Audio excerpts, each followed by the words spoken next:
chairman-nya The Fed Powell itu bakal speak di Seoul punya gitu. Nah, event salah satu yang penting ya Hans ya, seperti ya, ini kan event tahunan gitu ya, di mana chairman The Fed hanya akan memberikan sinyal nih apa yang akan dilakukan sama The Fed selama beberapa waktu ke depan. Jadi pastiin teman-teman ikut nanti chairman apa saat ini karena itu lumayan menentukan ke depannya monetary policy akan.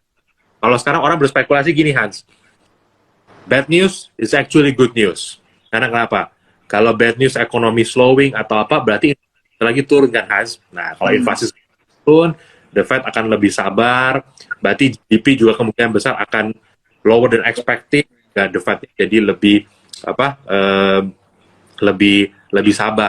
Memang ini main gamenya agak berbahaya Hans sebenarnya ya. Karena kenapa? Sekali lu paksa ekonomi slowing demi nurunin inflasi dan lu bablas, yang masuk lu malah masuk ke resesi kan Hans ya. Iya, betul, Kayak betul. gitu. Betul, betul. Nah, ini kalau gue lihat dari ini ya, Bill, dari indeks ya, kayak oil, light crude oil ya, Ya, juga naik juga ya. Lumayan lumayan signifikan sih naiknya, Bill. Tapi ya, apakah itu yang paling bagus naiknya? Ya, karena kalau kita lihat ya, itu dari minor trendnya memang dia naik ya. Nah, untuk sekarang sebenarnya menurut gue penurunannya seperti ini ada chance untuk naik lebih tinggi sih ya, dari oil ya. Tapi kita lihat lah karena dia sebenarnya nggak obviously naik ya Bill ya. Nah ya, mungkin apa ya, kalau yang kita punya indeks-indeks yang pasti jelas naik ya mungkin kayak si coal-nya ya. Coal sih udah jelas banget dia naik ya, kayak nikel, nikel masih nggak kemana-mana ya. Nah ini juga mungkin salah satu strategi yang bisa kita pakai sih. Ada orang yang sekarang screeningnya itu adalah cari saham yang naik ya. Nah, bisa juga sih sebenarnya kalau mau screening cari saham yang turun, yang risikonya kecil dan ada potensial naik. Itu mungkin mungkin salah satu untuk ngakalin ya, kita bingung mau trading apa ya, Bill. Nah, ya. Bill, gue mau nanya deh, kalau soal US 10 years bond yield terus kayak USD IDR, harga sekarang ini sebenarnya level yang patut kita khawatirkan nggak, atau sebenarnya ya sebenarnya normal dan sesuai ekspektasi kita nih. Ya, sebenarnya mungkin gua ngeliat lebih dari yang ini Hans ya, yang US punya 10 years gitu. Nah, US punya 10 years ini kan kalau minggu terakhir ini naik ya. Itu kenapa kalau gua cek Fairfund punya futures, itu tuh memang ada pergeseran nih. Jadi apa yang orang ekspektasi peak the Fed itu rate punya minggu lalu sama yang sekarang itu memang ada perubahan 15 basis. Nah, mungkin itu yang makanya kasih pressure ke market juga. Apalagi kita tahu Nasdaq itu kan sensitif dengan yang namanya higher yield ya gitu ya. Nah, juga ada pergeseran nih kalau gue perhatiin satu ya, karena ini Hans apa namanya, kalau lu perhatiin The Fed itu agak sedikit statementnya tuh agak sedikit bikin pasar tuh kan gini nih Hans. Kemarin pasar udah pada mikirnya tuh kan The Fed bakal nge-cut nih di Q1 2023. Tapi kalau gue dengar semua speaker The Fed selama 1 minggu terakhir ini ngomongnya kayak gini kan, agak nggak reasonable untuk mengharapkan langsung cut abis kita tuh naik. So, the best case-nya buat mereka adalah abis naikin, mereka akan stay. Tuh, nah ini Iya, jadi iya. pikir gini, loh, berarti ekspektasi kita sedikit ada yang miss nih. Kita kan abis naik sampai akhir tahun ini selesai, nanti Q1, tapi ternyata The Fed sepertinya protect credibility mereka gitu kan, nggak mau langsung ngekat gitu aja. Akhirnya rate-nya, orang expect rate-nya akan higher for longer. Kalau dulu kan lower for longer, kalau ini higher for longer. Jadi itu yang ngebikin pressure di Market apa ya. yield ya. Sama kalau juga kita lihat Hans, bagaimanapun kondisi US lebih baik daripada Eropa gitu. Kenapa? Lo kalau cek di Eropa sekarang itu tiap hari gue perhatiin ya power price-nya gitu ya, itu luar biasa Hans harga. Itu mau yang di Jerman, mau yang di Prancis itu naik harga cost listrik atau apa segala itu gede banget loh Hans. Sampai orang pada listrik mereka tuh naik 7 kali lipat atau apa gitu. Nah, kita tahu apa di Eropa tuh banyak pabrik-pabrik juga yang memproduksi contoh kayak aluminium nih Hans. Aluminium itu bisa dibilang mungkin ya menurut gua memerlukan energi paling gede untuk produksi. Gitu. Nah, cost-nya sekarang begini Hans, ya nggak heran sekarang pada bilang mau tutup semua kan, maksudnya mau shutdown dulu nih sementara. Nah makanya sebenarnya gue ngeliat meskipun mungkin demand komoditi mungkin agak sedikit penting karena takut resesi, tapi at the same time juga yang kita harus perhatikan adalah supply. Kan energinya sekarang tinggi, terutama di Eropa, itu tuh bisa bikin supply trans beberapa komoditi tertentu gitu. Nah, jadi kita harus pay attention. Karena memang kondisi Eropa lagi memburuk, dan lu bisa lihat Hans dari Euro USD kursnya udah 0,99 loh. Sekarang lagi running 1,0009. Iya, iya. Bill, tapi yang gua maksud adalah gini, Bill.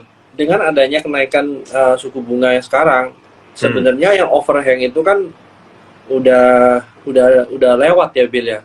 Malah Ya. sebenarnya udah jelas dia naik, dan sebenarnya kita fokus kita mau ngapain next itu. Nah, mungkin gua sih cukup happy. Oke, naik dan naik gitu, daripada kita digantung terus sih, Bill gitu. Ya, ya benar sih Hans. Karena kita memang mau naikin BBM, ya maybe it's best for rate hike dari sekarang. Ketika nanti Hans, lu kejar-kejaran. Kejar-kejaran itu contoh misalnya tahun 2013 Hans. Pada saat, nah, ya kan? Pada saat BBM-nya naik, lu ngerasain rate hike yang agresif juga gitu kan, karena inflasinya naik, akhirnya bikin rupiah menguat nggak Hans? Enggak juga. Kalau lu cek tahun 2005 dan 2013, kalau gue masih ingat, itu BBM yang naik lumayan, meskipun udah naikin suku bunga Hans, itu tuh tetap aja Hans, rupiahnya tuh melemah gitu. Jadi mungkin sekarang BI trying to menjaga ekspektasi nih Hans dari sekarang. Jadi front load dulu. Lagian anyway Hans, kita kan baru naik 25 Hans. Bank-bank di tempat lain udah naik juga kok. Iya, oke lah. Tapi untungnya Hans, balik lagi, komoditas. Komoditas bagus. Gue selalu bilang, ketika kita naikin bensin, tapi komoditas bagus, gue hanya satu periode Hans. Tahun 2000, gue masih ingat, The Fed lagi agresif naik suku bunga waktu itu, ya kan? Komoditas itu juga lagi naik, oil juga terbang tinggi, kita naikin bensin dari 4.500 hanya waktu 6 bulan apa 7 bulan, kan inflasi naik, tapi stock market itu naik. Jadi memang harus diakui Hans, negara kita tuh akan outperform ketika itu. Gue nggak begitu takut dengan kita naik atau kayak gimana ya Hans ya. Itu Iya. Setuju, Bill. Nah, tinggal kita lihat ya, mungkin tugasnya, oke, what will you do waktu harganya udah naik ISG-nya, itu aja sih. Nah, apakah masih berani ikut naiknya dia, misalnya di coal ya kayak di Bumila dan lain-lain ya, atau sebenarnya teman-teman kalau mau lihat yang masih belum naik banyak, mungkin kayak Adaro ya. Nah, itu sebenarnya banyak sih Bill ya.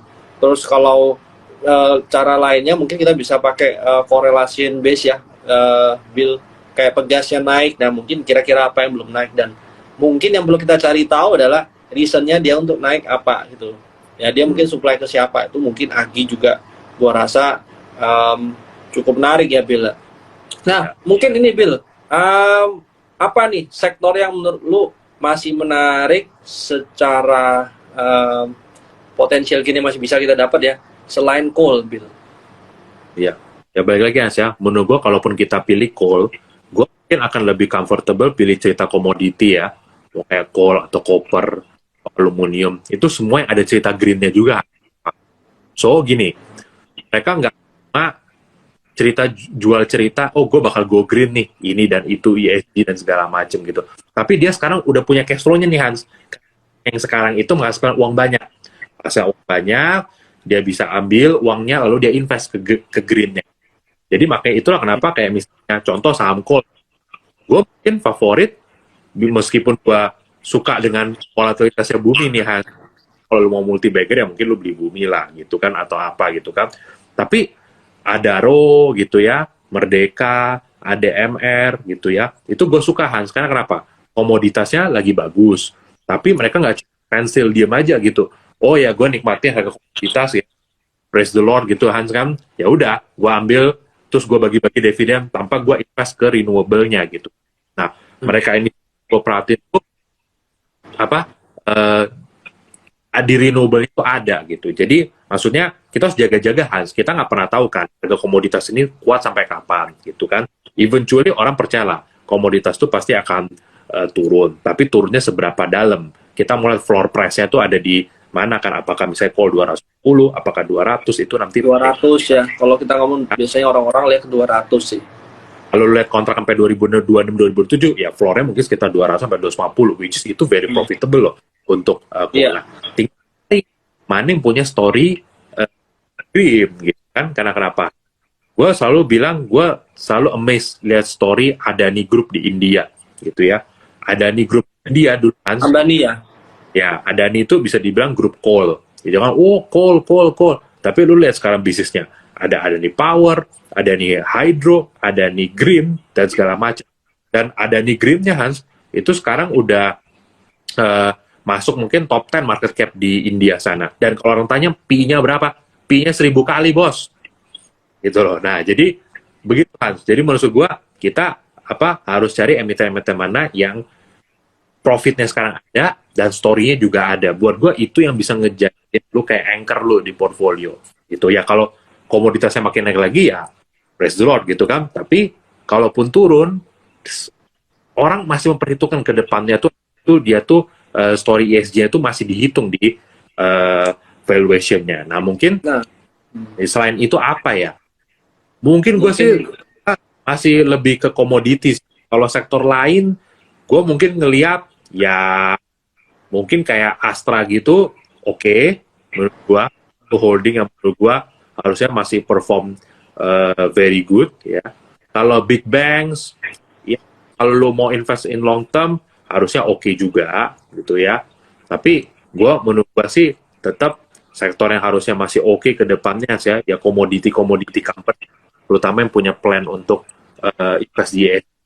Dan kalau ya gue setuju sama lu Bill soal itu. Mungkin yang perlu ditambahin adalah komoditi yang punya duit banyak dan punya grup gede kali Bill ya. Karena kalau mereka udah punya duit ya obviously kalau mereka akan kembangin di dia punya ekosistem sendiri sih. Itu mungkin yang perlu kita jangan sampai miss lah itu Bill. Ya. Setuju, Hans. Itu ya udah paling bener lah menurut gua ya sekarang ya dengan kondisi sekarang ya manfaatin juga nggak apa-apa lah kan, banyak saham yang small cap mid cap sekarang main terus gitu kan, kayak mungkin yang berapa bulan lalu Raja mungkin grupnya gitu kan ya, porsi trading tetap ada nggak apa-apa lah gitu ya, tapi balik lagi ya at least di portfolio teman-teman harus ada yang namanya anchornya tuh 60% itu 10% itu teman-teman tahu story kedepannya pasti play-nya bagus, semuanya oke gitu kan. Sisa 30-40% ya barulah kamu main di saham-saham yang mid to small cap. Oke, Bill, satu hal terakhir ya, mungkin sebelum kita tutup. Nah, kalau tadi kita lihat kan dari Richard ya, itu sempat keluarin report tentang buka gitu. Ya. Top down pick under a global disinflationary prospect. Nah, gimana tuh Bill? Ada tanggapan nggak gitu? Iya. Karena kalau kita lihat ini Richard ini salah satu yang gue lihat ya analis yang kemarin termasuk berani turunin ini ya targetnya buka ya. Nah hari ini sebenarnya dia lihat mungkin ada sekitar 50% upside ya. Ya otomatis ya memang obviously nggak akan sampai ke 1325 dulu ya. Tapi cukup surprise ya Bill, karena secara flow juga lumayan besar ya. Nah, terus juga analis juga lumayan banyak ya yang ngeluarin report ya Bill ya. Ya. Gimana tuh Bill? Oke. Mungkin kalau Hans kalau buka ya gitu ya. Gue sih ngeliatnya gini lah Hans ya. Mungkin kondisi kayak sekarang higher yield segala macam, mungkin orang akan dikit nggak terlalu overweight ketek, nggak kayak dulu ya Hans ya gitu. Tapi balik lagi Hans, yang satu hal yang nggak bisa lo deny dari Bukalapak kan cash level itu tinggi, burn rate-nya pun termasuk yang rendah tahun depan. Jadi dia cash itu aman lah untuk berapa tahun ke depan, harusnya di atas 10 tahun ke depan harusnya masih aman. Dan dengan uang segitu You can switch to any business anytime, Han. Lu bisa invest di tempat lain, kayak contoh kita pakai invest di BBHI kan kemarin kan, invest. Ya. Ya kita nggak pernah tahu, Hans, ke depan modelnya tuh akan jadi apa, seperti apa gitu. Tapi yang jelas dia pegang duit sekarang gitu. Itulah kalau gue bilang, Hans, kayak contoh dulu ya tahun 2000 ya, pas Amazon gitu-gitu ya, Hans, ya. Kenapa Amazon bisa bertahan juga, Hans? Karena Amazon bisa raise cash pas sebelum bubble burst gitu loh. Itulah yang bikin dia akhirnya bisa bertahan. Dan akhirnya jadi champion. Not saying bukan berarti kayak Amazon ya teman-teman ya. Cuma the timing apa perusahaan teknologi itu modal lagi sebelum bubble-nya burst gitu ya, kayak Amazon itu ya ikan gitu, itu survive sekarang.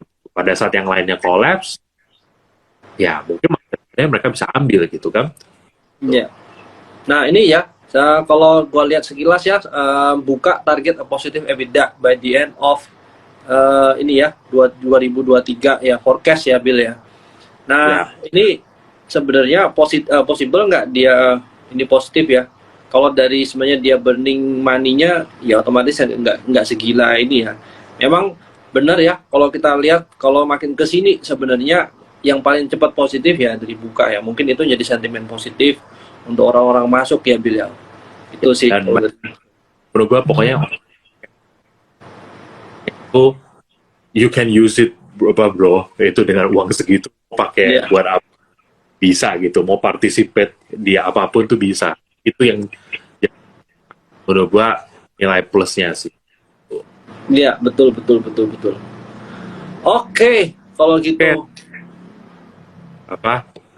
Thank you ya teman-teman ya. Hari ini udah ini sorry tadi mulainya agak sedikit telat ya gitu ya. Tapi ini kan kita sampai udah hampir setengah 10 juga ya.